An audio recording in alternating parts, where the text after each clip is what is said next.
What's up, everybody? Welcome back to Pens and Tea. My name is Carrie, and today, again, like all week long, we're continuing on with Pilot pens. And that is re-reviews of Pilot pens. Re-reviews of pens I've been using for years. All the time.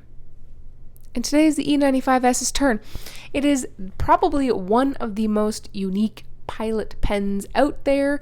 That is probably one of the most underrated, one of the least spoken about Pilot pens, but I think it has a place in everyone's collection, which I will tell you about in a moment when I flip this camera around.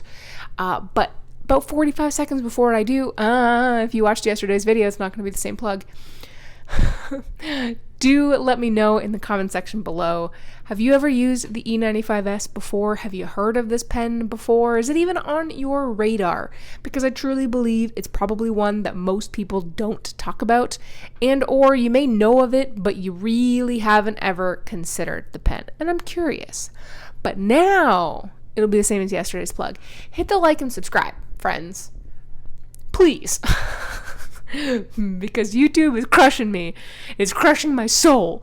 And I want to know that you guys actually like the content that I make. Because sometimes I get disheartened when all my videos seem to be suppressed for some reason. I'm in the lull, guys. This is just the longest I've ever been in the YouTube algorithm lull that I can't seem to bust out of no matter what. But while that doesn't give me any joy, these pens do. So let's stop talking about the suckage. Start talking about the pen. Let's do it. And yes, I know I have the sticker on here. No, I probably won't peel it off. I'm sorry, but also not sorry. So the E95S is a funny pen in name and looks, but yet I like it quite a bit. It does sort of differ a lot from the other Pilot pens. It's not crazy different as far as size goes. You know, it is considered a pocket pen, but it's not like super small compared to the Pilot Metropolitan here. But it is their pocket pen. There is another version that you can get that is black and silver, but I chose the burgundy and gold because I wanted a Pilot pen that stood out a little bit differently. This is the second E95S that I owned because I actually sold the first one after a couple years. I just didn't really tend to use it very much, and then I kind of, not full out regretted, but I missed it. So I bought it again, and I've had this one now for several years. Not a whole lot to this pen as far as flashy design goes. Everything is burgundy and or gold. The clip is pretty bouncy. You can see it coming out of the cap there, but definitely works and you got no problem. Completely blank except for the word Pilot, and then you get an E for what I believe used to be called the Elite. I believe in Japan it was called the Pilot Elite 95S or whatever. I could be completely wrong on that though, so it's just officially known as the E95S. And then you get a little bit of gold design here that just says Pilot Japan. And then this is the body of the pen. This little nibbage here that is not a whole lot bigger than the sticker that has absolutely nothing on it, and of course is a flat bottom. Then you pull the cap off of the pen. You get the world's largest grip section, I would imagine. And you have a little gold ring here that separates the body from the nib section. The biggest thing that I don't like about this pen is that you can't see the ink level. It does not come with this converter. It comes with the squeeze bladder version. But I don't like that because you can't see the ink, although it is ironic that you still can't see the ink anyways, so ultimately I suppose it doesn't matter. I have Pilot's newer version of the Con 50, I believe, or is it called the Con 40 now? But the ones without the little balls in there, so I have that in there. You still can't see the ink level though because it's too far down. This is my biggest issue with the pen, is that you can't see your ink level. And that's just annoying. And then you have a little metal threads here for the teeny weeny little body. And then it is necessary to post to this pen. I mean, you can use it without posting. It fits my hand, but it is much more comfortable to push to post. It goes all the way down to the metal there and then becomes a full-size pen. One thing I will say about this that I didn't know until I first held it is the way that it grips on the inside there with all of those little metally bits is so pleasing to the senses. Like when you start to get some resistance here, but when you push it closed, it just, I don't know, it's just so pleasing. It feels so good. It is something that I can't ever describe. You have to try it, but it is just super, super pleasing to me, and I absolutely adore it. Then you have a kind of hooded nib, but not hooded nib, because you can see it's just an embedded nib. I've heard it called both ways. I have called it both in the past, but I think it's more of an embedded, because it's not like the Lamy 2000, for example. You know what I mean? And you get a teeny tiny little plastic feed. The one thing that's cool about this is that this is the breather hole here. So it's really great when you ink it up with like bottles that are really little, or have very few, like little ink left, or you know, it's like the J.Herbin bottles, the old school ones. You don't have to dip it in very far, which is super, super handy. And then right before we get to the writing sample, it's back.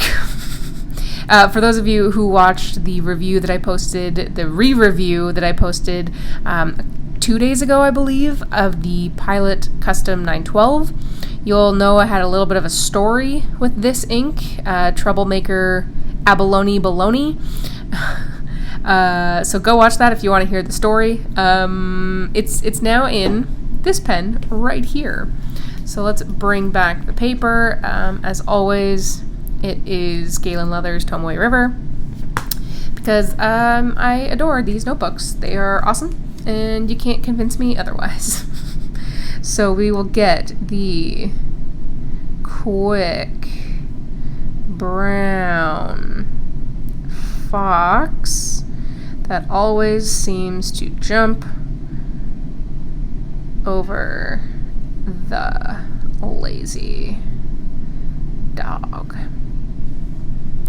So you can see that it had a itty bitty little hard start. It wasn't actually a hard start. It was just because I've been waving this pen around like I just don't care, and it started to dry out. But in its defense, A, it's never really done that before, and B, directly above where I'm writing right now is my air conditioning vent, and she's a blowing pretty good right now. So not only does it have the regular, like not usage potentially dry out, but it also has an active blowing fan essentially on it. So there you go. This is Pilot's medium nib, and it is their 14 karat gold nib. This nib, if you've used the medium Pilot Metropolitan, which I posted yesterday, and this is the ink sample from that, you'll notice that it's a little bit thicker than the steel version. It looks in line width very, very similar to what the Custom 74 has and the Custom 823. Very likely because this is a steel nib and these are all the same type of gold. But the difference, and I think if you don't like the 74, you would like this. The difference is that you don't have that shock absorber squishy feel when you write with this pen. It is a little bit more standard, a little bit more stiff. So if you like the size of that in a Custom 74, but you don't like the way that it physically feels, I think you'll like this one, because it is very, very smooth and there's definitely no issues there, but it is a little bit stiffer. You can squeak out like a half step maybe, but honestly don't. Don't put any pressure on it because it's just not meant to do that. Reverse writing doesn't really work. Now granted, this is not a super saturated ink, and it does feel relatively decent, but again, not meant to do that, and the way that it's designed really cuts off any and all ink flow. So don't Don't do it. But it feels so good. And as far as like wetness goes, this is not like the world's biggest gusher by any means. Of all of the Pilot pens that I have, this one tends to be on the drier side, but it is by no means a dry pen. It is wet enough to still be able to show some ink characteristics. So you get the shading. You get a little bit. You can't really see it on the camera here, but with my naked eye, that has, better color pickup than a camera does, you do see a little bit of the chromochromatic color changing capabilities that Abalone has. So you do get that. I mean, obviously you can see it here because I wiped it off, but it's wet enough to get the job done. And I do prefer super, super wet pens. And this, I would say, is the driest that I like, with it still being a pen that I don't have to modify. So I think for the average person, this would be dynamite. This would be exactly what you would want. If I put a really dry ink in here, then sometimes I wish it was a little bit wetter, but I just don't put those inks in there anymore. So problem solved. So do I recommend the E95S? I really do.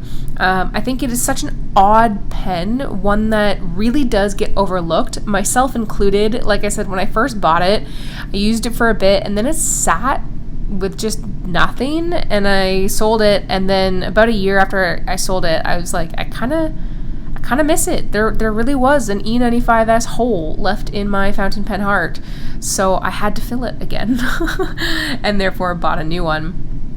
Now, I will say I've used an E95S with a fine nib, and it is the only Pilot fine nib that I did not like. I did prefer the medium. I can't really nail down the specifics of why I didn't. Probably, if I had to wager a guess, it was because it was dry.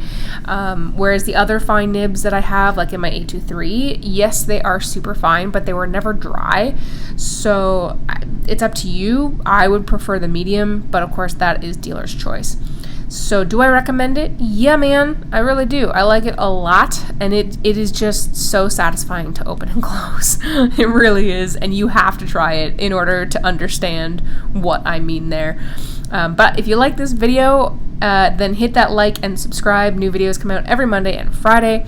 Of course, let me know in the comment section down below if you've used this pen. Did you like it? Did you not? Why not? All that kind of good stuff. If you want to click the link in the description, you will find my Patreon there if you want to help support me further with the content that I make for you all. And otherwise, as always, guys, I'll see you next time. I'm not going anywhere. So enjoy the rest of your day. Bye.